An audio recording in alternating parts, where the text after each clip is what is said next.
Selamat pagi Ibu. Pagi Bu, silakan dulu. Ini Bu, saya mau konsultasi Ibu. Kenapa ya Bu?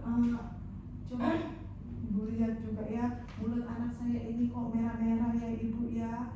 Putih-putih gitu. Maaf Ibu, mulut anak saya ini putih-putih, ada bercak-bercak putihnya gitu ya. Terus pantat anak saya ini kok merah-merah gitu Bu. Oh gitu. Dia demam kah Bu? Enggak sih Bu, Enggak ya. enggak. Anak-anaknya siapa Ibu? Nama anak saya ini anak A. Anak A. Iya. Terus umurnya 14 bulan. 14 bulan. Jenis kelaminnya Perempuan nih Bu. perempuan ya. Sebentar saya cek dulu bayinya ya. Ya Bu, tolong dicek ya Bu. Mana itunya tadi? Mulutnya yang putih-putih. Ini Bu, putih-putih kan Bu. Jangan dibersihkan kali mulutnya ini Bu. Sama pantatnya nih. Ini kali dia lama-lama diganti popok kali. Iya kali ya Bu ya. Saya ukur suhunya dulu ya. Oke.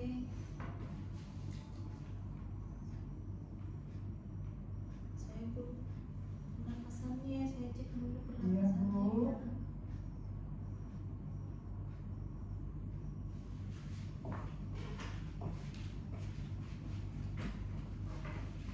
Dari hasil pemeriksaan suhunya 36,5, berarti dia nggak demam ya. Iya Bu. Terus nadinya 110 kali per menit. Terus pernapasannya 30 kali per menit. Dari hasil pemeriksaan ini sih dia normal, masih batas normal ya. Di sini saya mau memberikan konseling sama Ibu tentang kenapa tadi bayinya bisa pantatnya merah, terus mulutnya putih ya. Iya Bu. Di sini saya akan menjelaskan apa itu pantatnya merah. Kalau bahasa kerennya dia bilang dia peras atau ruang popok ya Bu ya. Iya Bu. Yaitu peradangan kulit yang terjadi pada area popok. Hampir sebagian besar bayi pernah mengalami masalah ini ya. Iya Bu. Terus ini biasa dialami bayi yang berusia 4 sampai 15 bulan ya Bu. Iya Bu. Di sini saya akan menjelaskan apa penyebab ruang popok tadi atau dia peras tadi. Yang pertama kebersihan yang tidak terjaga. Terus yang kedua sering buang air. Terus bayi yang sedang mengkonsumsi antibiotik atau bayi yang mendapat antibiotik dari air susu ibu. Ibunya lagi minum antibiotik atau bayinya? Tidak sih Tidak Bu. ya. Berarti mungkin dia pakai popok kah? Iya Bu. Pakai. Mungkin lama kali baru diganti penuh kali, jadi dia Iya sih, lembab. Bu. Iya, biar hemat Bu. Iya, lain kali nggak boleh ya Bu. Iya Bu. Di sini juga saya akan menjelaskan penata laksanaan ruang popok ya Bu. Yang pertama itu gantilah popok yang basah sesering mungkin. Terus hindari penggunaan tisu basah karena dapat menambah iritasi. Ibu menggunakan tisu basah? Iya Bu, saya pakai juga di rumah Bu. Oke. Terus gunakan air bersih untuk membersihkan area popok. Setiap kali menggantikan popok, kalau boleh tisu basahnya diganti dengan air bersih ya Bu ya. Iya Nggak Bu. usah pakai tisu basah lagi, kan lebih irit juga kan. Iya Bu. Terus selanjutnya cukup keringkan dengan merebus kulitnya tanpa digosok karena gosokan keras dapat menyebabkan kerusakan kulit bayi. Iya Bu. Terus hindari penggunaan popok terlalu kencang ya Bu. Iya Bu. Terus tidak disarankan menggunakan baby oil atau lotion untuk mengurangi ruang popok ya Bu. Terus di sini juga saya akan menjelaskan pencegahan ruang popok atau dia peras. Yang pertama, pilihlah jenis popok dari bahan kain yang menyerap keringat. Terus sering mengganti popok bila basah. Terus menjaga kebersihan sekitar popok. Terus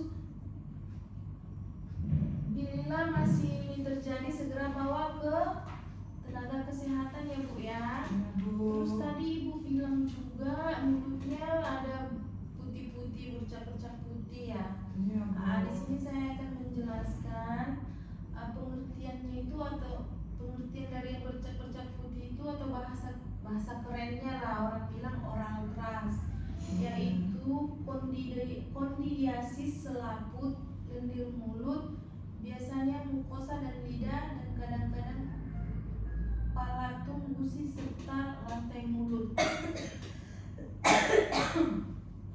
Sini juga saya akan menjelaskan gejala oral keras atau yang mulutnya bercak-bercak putih tadi ya Bu. Yang pertama, tampak bercak keputihan pada mulut seperti bekas susu yang sulit dihilangkan, ya kan? Terus bayi kadang-kadang menolak untuk minum atau menyusui. Terus mukosa mulut mengelupas. Terus luka-lukanya banyak pada selaput lendir mulut sampai bibir memutih menyerupai bekuan susu yang melekat. Bila dihilangkan dan kemudian berdarah. Terus bila terjadi kronis maka terjadi granulomatosa atau lesi berbenjol kecil ya Bu, menyerang sejak bayi sampai anak-anak yang berlangsung lama hingga beberapa tahun akan menyerang kulit anak. Terus selanjutnya gejala yang muncul adalah suhu badan meninggi sampai 40 derajat Celcius. Terus tidak mau makan atau makan dimuntahkan, terus tidak mau minum susu botol bahkan ASI, dan gelisah terus ya. Terus bayi banyak mengeluarkan air liur lebih dari biasanya, secara psikis dia akan rewel ya Bu ya. Terus upaya agar oral keras tidak terjadi pada bayi itu, ini langkah-langkahnya tadi untuk bayinya ya. Mencuci bersih botol dan dot susu, setelah itu diseduh dengan air mendidih atau direbus hingga mendidih. Jika botol tahan direbus ya Bu, sebelum dipakai. Terus bayi lebih baik jangan diberikan dot kempong, karena selain dapat, hendaknya selalu menjaga kebersihan dirinya ya Bu.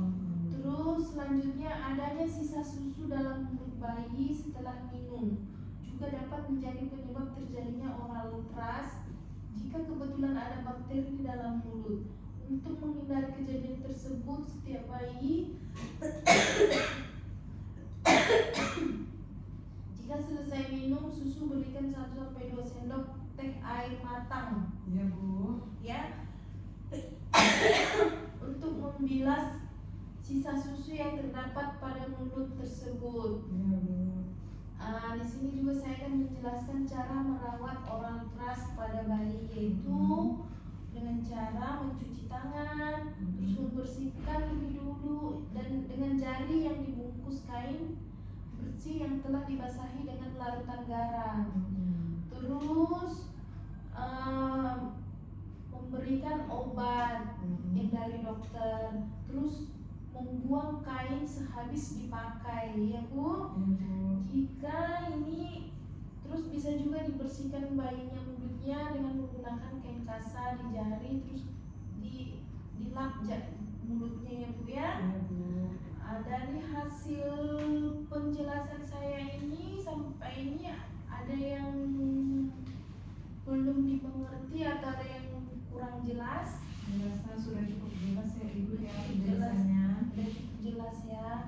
Nanti semoga apa yang saya kasih tahu ini bermanfaat ya Bu, dan dapat Ibu lakukan nanti di rumah ya Bu ya. Iya Bu. Ya. Untuk saat ini konselingnya cukup sampai di sini, ibunya dan anaknya